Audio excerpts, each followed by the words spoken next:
I do need to establish a business credit because I don't have any right now outside of that. And what is it? And what is it that you think the business credit itself would do to serve you?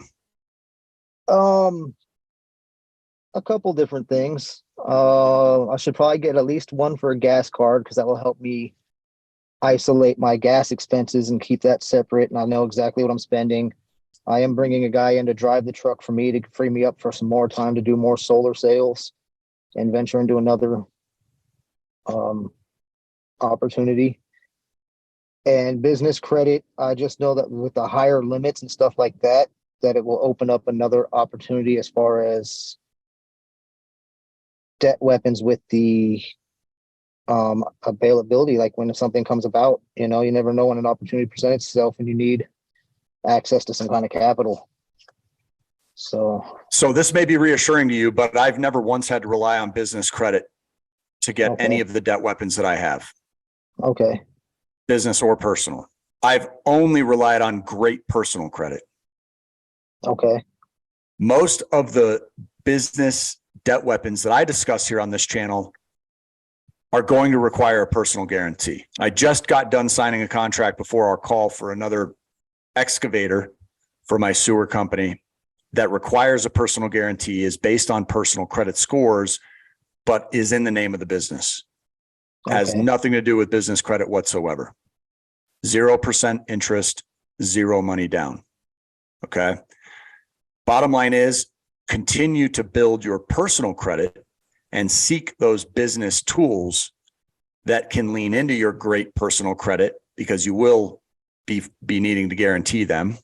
Same is true when you purchase real estate, Ruby. When you want to go out there and buy real estate, you're going to end up signing for that property on your own. Even if you want to, what they call quit claim that property into a business name and have the title in the name of a business, you're still personally liable for the mortgage. Okay.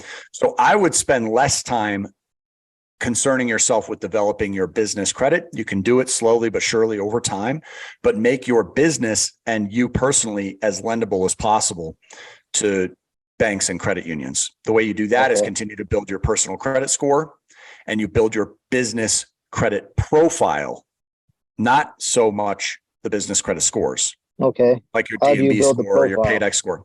So you build your profile by having typical business related details. Number one, an independent phone number that's separate from your mobile phone. Okay. Number two is having a business address that's separate from your primary residence. Okay. And third and fourth can often include things like having a website, having a social media presence, various applications that I've completed for business related debt weapons like unsecured business lines of credit or business credit cards. They'll ask for those fields to be completed. And some banks will scrutinize your application harder if your business phone number is the same as your mobile and your business address is the same as your home. You're not taking it seriously, because real businesses, that wouldn't be the case. So the recommendation is look into some of these voice over IP phone number options that are available.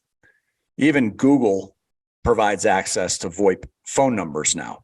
You can get phone numbers for little to nothing, and you can get business addresses for very little money by setting up a virtual office address where they simply forward your mail. Virtual office. Okay. Now I do have the business phone line from Verizon, and they do have the One Talk that gives me a separate phone number that I can use. Is that something like that?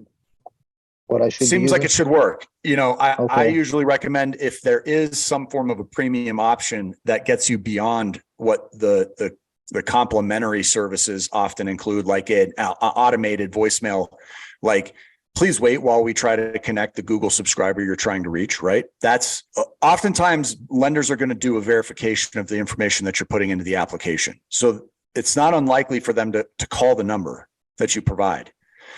So I would usually pay for the $5 monthly subscription that allows me to customize my voicemail. So if you have that, great. I think you're squared away. The bottom line is you just want something that's isolated just for the business. Okay.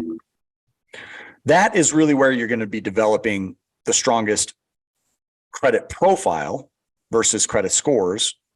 And then they'll go off your personal credit to determine if you're borrower worthy, if you pay your bills on time. So you're not far away. You're not far off. It can end up costing, it's usually well less than $100 for a virtual office address. Mine is creeped up to somewhere, I think, around $80 a month. I rely on a Regus virtual office address that I've used for probably 15 years.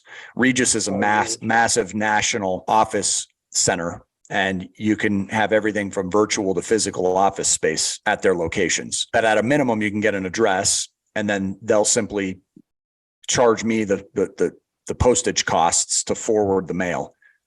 The reason I like having a virtual address as well is because I'll use that address more often than anything, since I tend to be a rolling stone and travel all over the country many times per year. I never know where I'm going to be. I don't want to be starting and stopping mail and forwarding mail every time. So all I have to do is send a quick email to Regus to change my forwarding location from them anytime I relocate. And I don't have to go into individual credit cards and banks and change all of my physical location information inside the actual profile of those relationships. Right. It makes it so much easier. It's one email instead of 100 emails. All right.